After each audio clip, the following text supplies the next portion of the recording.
Welcome to our fruity fun video. Today we're going to learn about some tasty fruits. Hi, can you guess what fruit I am? I am an apple. A-P-P-L-E spells apple. Apples are crunchy and can be red, green, or yellow. But my color is red, and it's my favorite color. Hi, can you guess what fruit I am? I am a kiwi. K-I-W-I spells kiwi. Next, let's discover me the kiwi, in fuzzy on the outside and bright green on the inside. Hi, can you guess what fruit I am? I am a strawberry. S-T-R-A-W-B-E-R-R-Y spells strawberry.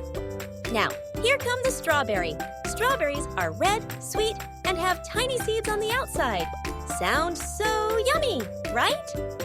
Great job, everyone! Now you know how to spell 3 delicious fruits: apple, kiwi, and strawberry.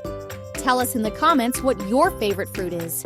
Don't forget to like and subscribe for more fun learning adventures. See you next time!